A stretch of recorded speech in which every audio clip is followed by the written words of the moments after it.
work it.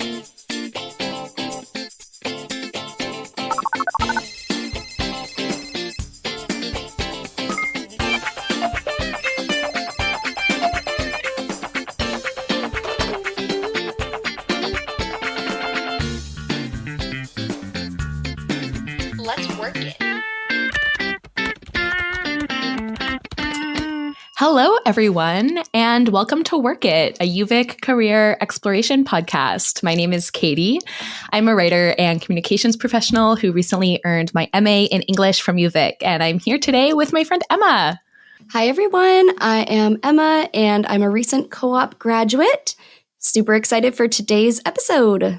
Before we get going, I want to acknowledge that we're recording today at the University of Victoria, and I acknowledge with respect the Lekwungen peoples on whose traditional territory the University of Victoria stands, and the Songhees, Esquimalt, and Wasanich peoples whose historical relationships with the land continue to this day. I feel privileged and honored to be able to work and play here. And I take the responsibility to continue learning about how to best live in relationship to this territory and the people on it every day. So I'm really thankful. Today on the podcast, we're going to be diving into a feature that we call Ask an Expert, where we will talk about your biggest career and work-related questions and get some actionable advice. Today, we're excited to be joined by Selina Jorgensen. Selina works in career services at the University of Victoria as a career educator with a special interest in arts advocacy. As a fine arts alumni herself, she combines her passion as a creative with supporting and empowering students as they explore and pursue their career goals. Welcome, Selina. We're so glad to have you. I'm so glad to be here. Thank you, Katy and Emma. Are you ready to talk about everybody's favorite part of the job application process, the interview? Oh, you bet. And yes, interviews can be nerve-wracking, and it's pretty normal to feel a little nervous when you're going into an interview. You're absolutely right. Almost everybody gets some kind of nerves or jitters before an interview. What's the best way to manage that feeling of anxiety or those jitters before you go in and have that conversation? So it's pretty normal, like we were saying, to have some pre-interview nerves. You are definitely not alone in this. And so here's some tips for calming your nerves. Arrive early to the interview. Few things can shake you more than running late to an interview. So always arrive early. However, be sure to wait in your car or a nearby cafe, as being too early can place some unnecessary pressure on the interviewer, and it can start the meeting off on the wrong foot. So you want to make sure that you're there on time and you know where you're going, but just take some time to wait outside. If it's an online interview, then you can enter the waiting room about 10 minutes, 5 to 10 minutes before the interview, and just wait until the interviewer starts the process. That's really great advice. And I definitely have experiences of trying to juggle job interviews with coursework and being in a huge hurry and getting lost. And let's just say I did not get that job. A few more tips. Be friendly to everybody you meet on the way up. You never know what the relationship is between that person and the person who's hiring you. So if you're friendly to everybody, then you make a good first impression across the board. Stop rehearsing at a certain point. You've done your practice. You don't want to over-prepare because then it sounds too rehearsed and not natural and authentic. Do some breathing exercises if you're feeling super nervous. Counting your breath is one of the most immediate and impactful techniques for calming nerves. Simply focus on your breaths, counting each until you reach 10 and repeat, or you can do 4 square breathing. You breathe in, count to 4, breathe out to count to 4. These are practices that slow down the heart and take down the cortisol levels. Don't check your voicemail or your email or your social media accounts right before an interview. There could be something that would trigger you or worry you or change your feeling of enthusiasm and excitement going in. And so you want to maintain that. So you don't want anything that's going to disturb you right before an important meeting. Take a look in the mirror just to make sure that you have nothing in your teeth and that you're feeling good about how you're looking, and think happy thoughts. So this might sound a little cliche, but thinking pleasant things that make you smile and feel good help put you in the right state of mind going into the interview. So these are a few simple tips that can help calm the nerves and center you and get you ready to go in to have this talk. Thank you so much. I think those are all super helpful for getting in touch with the nervous system and realizing that it's totally normal, but there are ways that you can slow yourself down and chill yourself out a little bit so that you're going in feeling confident.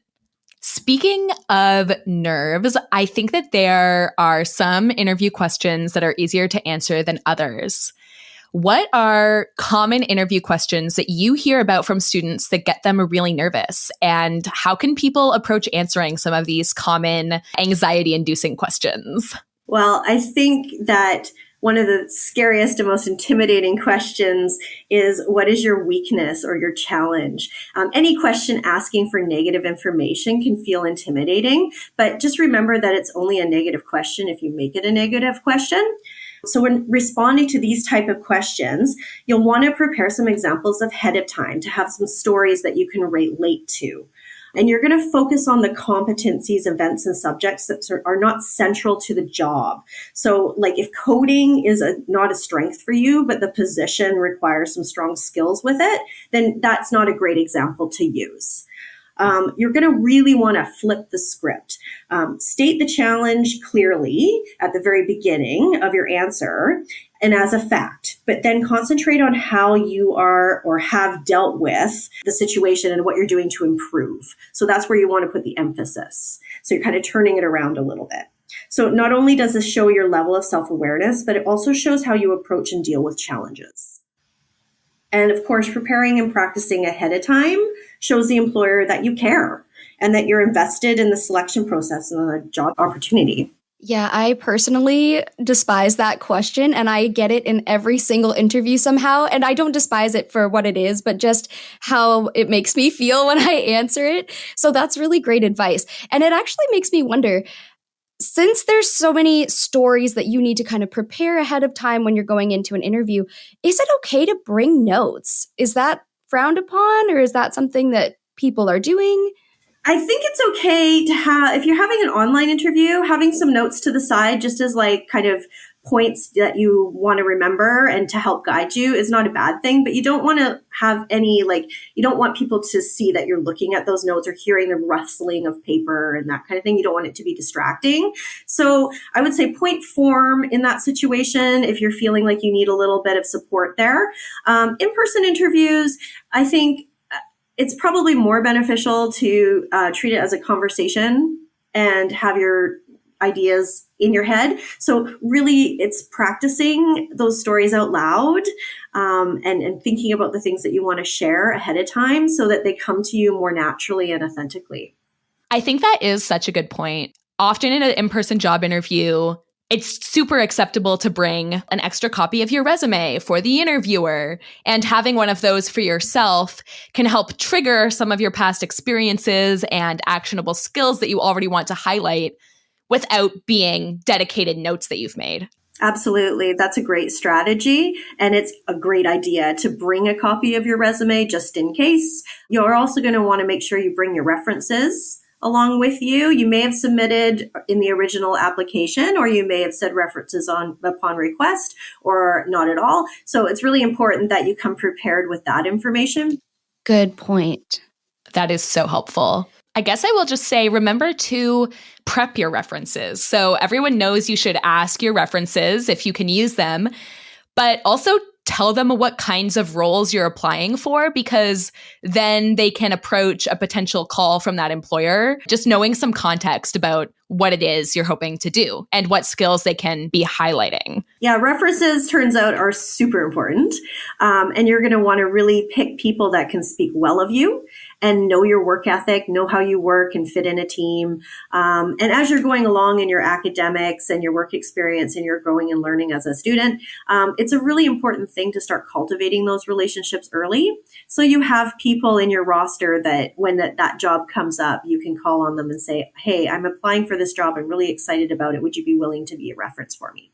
Yes, that is awesome. So speaking of some of these intimidating questions that we sometimes can encounter in job interviews, and especially thinking about how we want to prepare stories and examples to bring in ahead of time, I need to ask you, what do employers want me to say when they say, tell me about yourself? It's such a broad question. Personally, I contain multitudes. So what do they want to hear? So this one can feel very intimidating because it is so broad, but it's really about showcasing your strengths and why you applied for the job. So you don't have to go into a full biography of yourself, only the parts that relate to what led you to and why you're applying and what you can bring to the position, role, company, or organization. It makes sense that you would tailor your answer in the same way that you would tailor your resume, for instance, to the job. It makes sense that with a broad question like that, you'd want to tailor your answer to the relevancy of the position. Are employers looking for any sort of more personal side to that question? Often when I've received this question in interviews, I'll tell employers about my studies, what I've done at my previous jobs that's relevant to the role. But is there any value in talking about other aspects of your life that kind of showcase a little bit more of your personality, so to speak?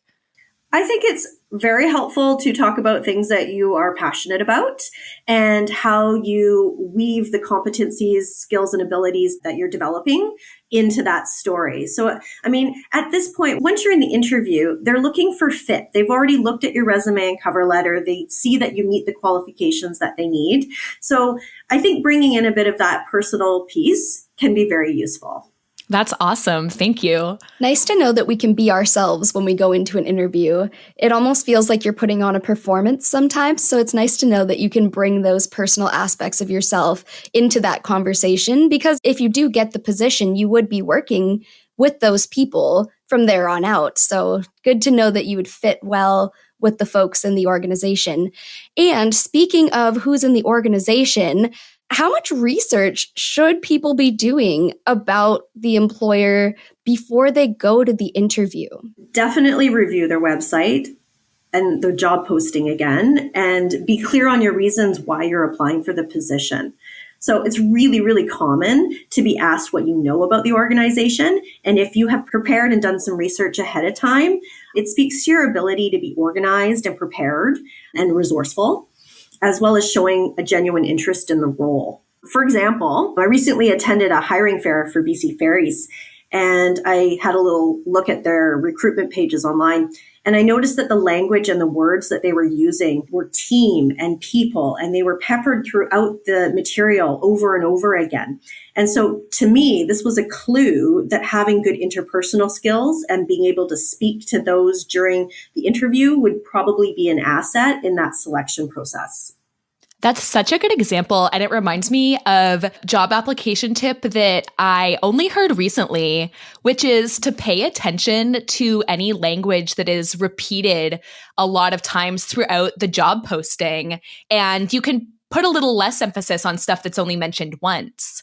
So if it's talking all about communication, writing, speaking, focus on those skills. And if there's only one note about design, maybe it's okay if you're not as strong in that area. Yeah, absolutely. Okay, I think this has probably happened to most people. It certainly has happened to me multiple times. What do we do if our mind goes blank? We get asked a question, no thoughts, none at all. What do we do? No thoughts, head empty. Yeah, head empty. How do we get back to our feet? Oh, nerves can be a nasty business, can't they? Sometimes you do draw a blank, but there are some ways to kind of help yourself get back on track. So you can ask the interviewer to repeat the question. You could take a few deep breaths to reset. You could choose to respond with something like, "That's a great question. I just need to take a moment to consider it." Or asking if you can revisit that question and move forward with the next one. So you can buy yourself some time using responses like that. I think that's all really great advice. And something that I often need to overcome in the job application process is feeling like I'm the only nervous person these interviewers have ever met. It's good to remember that they're probably doing this all day and everyone they've talked to is just as nervous as you are. And so they're probably expecting a little bit of anxiety, and that's fine. So often at the end of an interview, an employer will ask, "Do you have any questions for me?" And for a long time, I would just say no and move on. But I get the sense that most employers expect you to have questions. What kinds of things are helpful to ask an employer at that stage of the process? Well, I think it's really important to keep in mind that throughout the entire recruitment process, you're always trying to let the employer visualize what you would be like in that role. So this is just another opportunity to do that. So it's an excellent idea to have a few questions ready for the end of the interview. Some good ones would include, like, how would you describe the work environment? What training do you offer new employees? What is a typical day like? And also, like, when will they be making their hiring decision? So those are pretty good ones. You can frame these questions in ways to help the interviewer envision you in the role. So you could say, what would my typical day look like? You're putting yourself in the role. Lots of people who are interviewing for a job want to know what the company culture is like and how they might fit into the existing team already. So could you ask a question about how the team handles different scenarios, kind of flipping the script a little bit and asking the hiring panel about different examples of how the team is working, how they're solving problems, things like that? Absolutely. That can absolutely be one of your follow-up questions, where you can give an example of, like, an industry specific task or process. And you can ask, how does your team handle a situation like this? I think that's completely appropriate. Yeah. The other thing that you can do is, aside from your research that you're doing online and about the company, if you know people that are working in the company, if you know people that are working in the industry, then absolutely, take the chance to talk to them about what that culture looks like, because you're going to get a more honest answer from someone who's actually working there than you will perhaps from the person who wants to find someone to work there. Ooh, that's a really good point. Totally. And work culture, it's such a broad term. It can mean everything from what is the vibe of my day-to-day workplace and, like, do people wear jeans in this office, to what is this institution doing to address systemic racism? Or am I going to be getting support if I encounter a sudden medical challenge? Or how flexible is my work schedule? So it sounds like it would be really valuable to talk to somebody who can give you not just the culture that the company is striving for and the values that they have, but also some of that day-to-day stuff that you can't really know until you're in the office. Like, is this an office where people go get coffee together? Or is this an office where doors are closed? You can't ask that in an interview, really. Well, maybe you can. I don't know. Well, you could phrase it as, like, what kind of team building initiatives do you participate in? Oh, see, this is why you are the expert. That is awesome. I want to write that down so I take that to my next interview. I really love that. And one of the other big questions that a lot of us want to ask, but we're afraid to ask, salary. Should we ask employers about salary in an interview? Should we stay away from that question? What do you think? Well, I think it's really important to be very tactful and tread lightly around this one.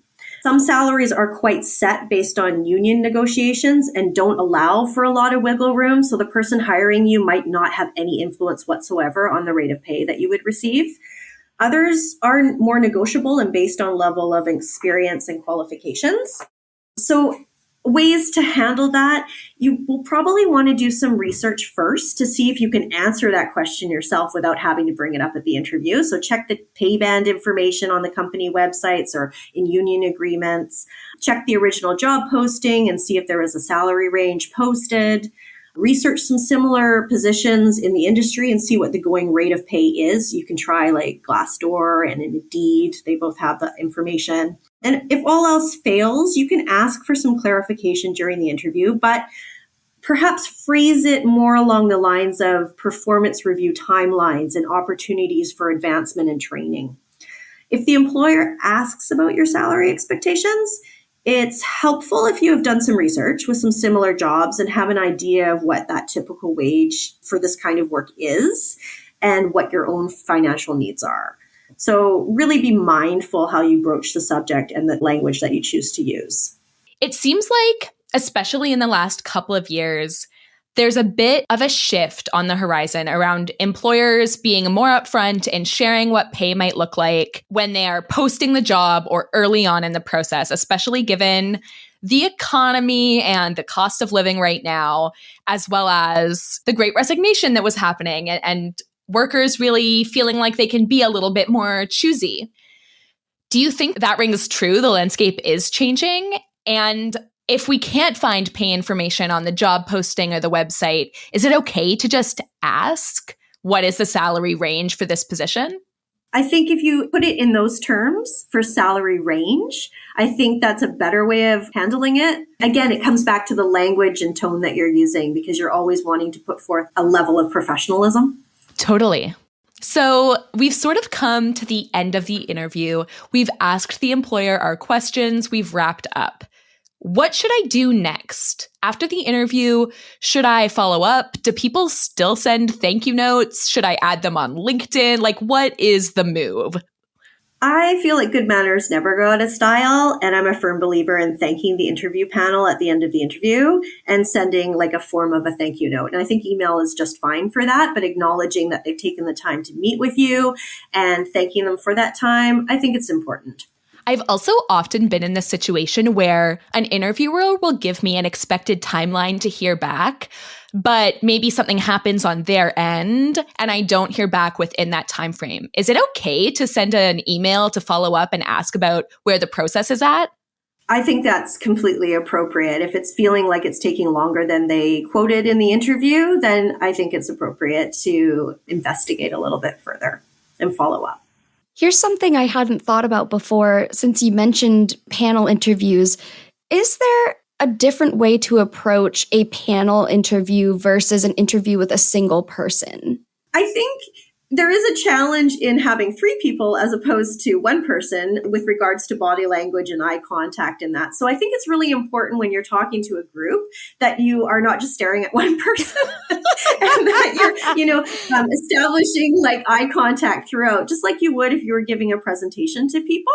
So you really want to make sure that you're giving each person your attention and focus and be really present with them when they're asking the questions.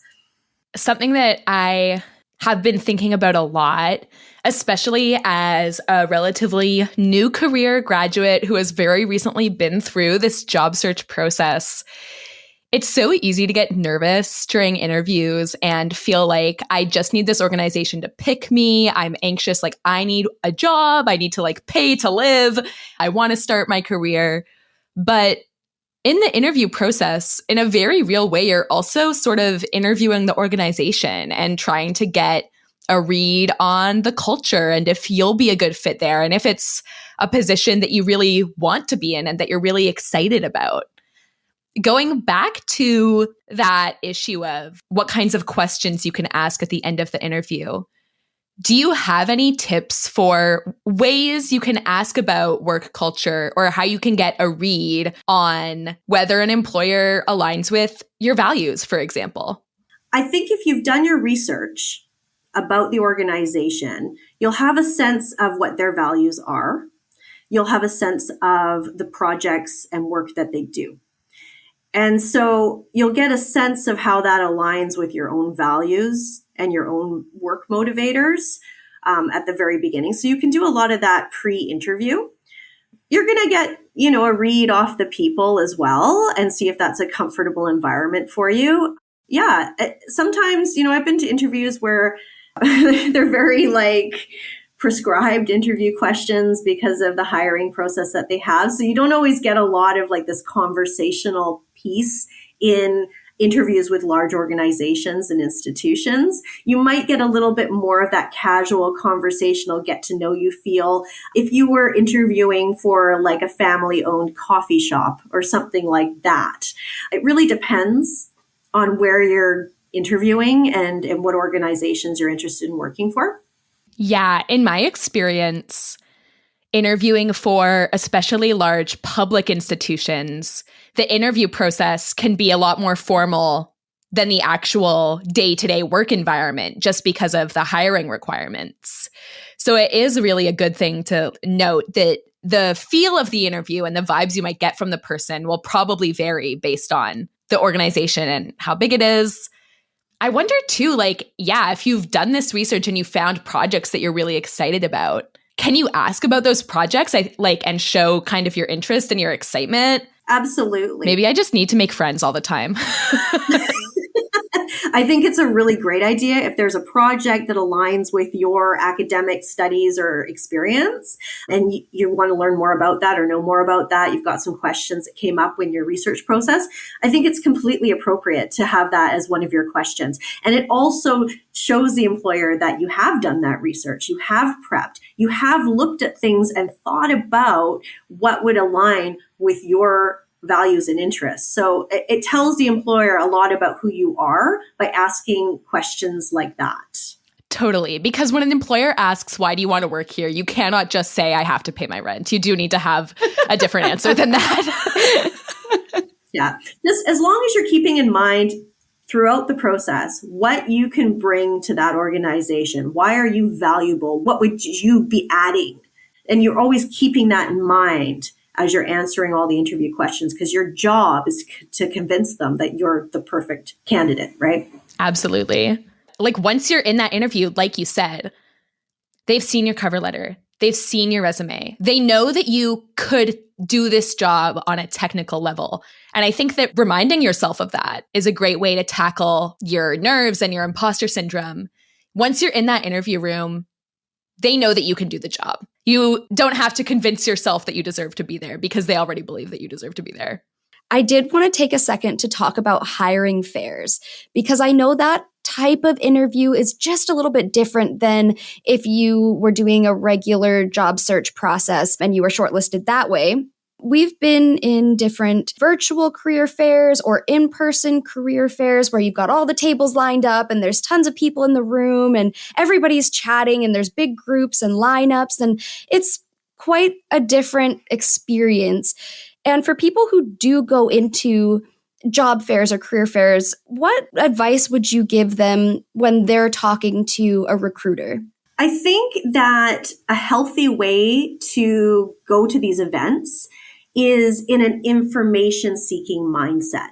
So I think having the goal of learning more and meeting people and building your network is a better objective than going and thinking that you're going to hand out your resume and get a job.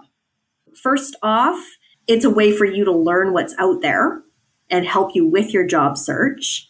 Also, half the time they'll say, oh, great, we're not taking resumes. We do it all online. Right. That's a good point. I like that approach of coming in, looking for more info, building that network, because then you could supposedly, if you made a great connection at that event, then do a separate interview afterwards that's, more intimate, one-on-one or whatever. That's really good advice. I think a lot of folks who go to events like that really have the hope that they're going to get hired on the spot. And it's nice to not put that pressure on yourself, knowing that you can go there just to see what's available. Absolutely. And you can always bring that experience and what you learn at that fair later if you decide to apply for a job with a company. Even open your cover letter saying, after connecting with so-and-so at X hiring fair, I was excited by this thing about your company and wanted to apply. Oh, you know what? We should talk about the STAR method. I think that's something that everyone encourages, both employers and anyone giving advice about interviews. So yeah, let's talk about that. All right. The STAR method, it stands for situation, task, action, result, and reflection. And so the key to answering questions in interviews is to really structure them in a way where you can stay on track and the interviewer can follow your train of thought. And so the STAR technique is a great way of doing that. I don't want to ask you to improvise, but I think it would be really valuable to give an example of an answer like that. And if you don't want to improvise, I can improvise. So for example, if an employer asked me about a time when I had to work with a team, I could give an answer like, in my previous role at UVic, I was put in charge of planning a virtual career fair with my colleagues on the events and communications team. This event was a collaboration with 2 other universities. And so not only was I working with our team at UVic, but also with other stakeholders from across institutions. In order to manage that, I set up bi-weekly meetings and checked in daily over Slack about tasks on the workflow. The result was a highly successful virtual career fair that has now been ongoing for 2 years since the onset of COVID-19, and a really healthy ongoing partnership with these 2 institutions, just for example. I think that was an excellent example of using the STAR method. Thank you. That was awesome. You can really tell when a person has had to apply for a lot of jobs in their life. I'm like, job interview mode. Let's go. So before we let you go, Selina, you work here at UVic with students every day, helping prepare them to apply for jobs, plan their career, approach interviews, feeling confident and ready to go. Are there any resources or on-campus events or programs that can support students with succeeding in approaching job interviews that you would like to plug?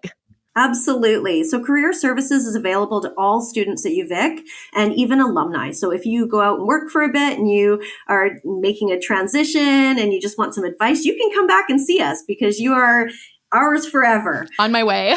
Yeah, absolutely. You're one of us. So there's a few ways you can access services. We do have some times that we're in the library, Monday, Wednesday, Friday afternoons. We have drop-ins, and those are usually about 15-minute appointments where you can, if you're working on your resume and you have some questions, you'd like someone to just have a quick look at it. That's a great opportunity to do that. There's a career educator in there, and they can give you some advice and coaching. If you feel like you want a little bit more time, you can pre-schedule appointments, pre-book with a career educator. Those are about 30 minutes. And we can meet with you and discuss all kinds of things like resumes, cover letters, interview skills, grad school applications. We can do a mock interview for you if you're having an interview coming up and you're feeling kind of nervous about that. We can take some time and run through some questions, and then you'll have some feedback to work with as well, which can be really useful. Often you don't get that in a real interview, so it's kind of nice to have that. It's definitely a good learning tool. Mm-hmm. Well, and it's a great way to practice some of those answers that you should be preparing for your interview too. You can kind of dry run them in the mock interview. That's great. And we also run various events across campus throughout the year, like resume workshops, and we've got the career fair that comes up. And so various activities that will be posted on our events page. Yes, all of that info is on our website, which we will be linking in the show notes. So definitely check it out. I also want to note that Career Services also has been running dedicated workshops around issues of equity, diversity, inclusion, and accessibility in the workplace. So if that's something you want support with or want to learn more about, they've been dedicating time and resources to that. That's great. And just wanted to say a big thank you to Selina for joining us on today's episode and for sharing your wisdom and your knowledge. I think all of the things that you've brought up today are going to be really helpful for anyone who's interviewing for a job. And I just really appreciate you dedicating your time to us today. Thank you so much. Yes, thank you for helping to demystify the process and tackle some of those job interview questions that I think sometimes students are a little bit scared to ask. It was a pleasure being here. Thank you to you both. What a great way to share the information with students. So thank you so much for your time. Work It is developed and distributed by Co-op and Career Services at the University of Victoria. The podcast is hosted by Katy DeCoste and Emma Elveland and produced by Katy, Emma, and Joy Poliquin. Today's guest was Selina Jorgensen. Our theme music and art were created by Emma Elveland with audio editing by Emma Elveland. If you enjoyed today's episode, subscribe and you'll never miss an update. To learn more about career possibilities and resources from UVic, visit uvic.ca/career-services.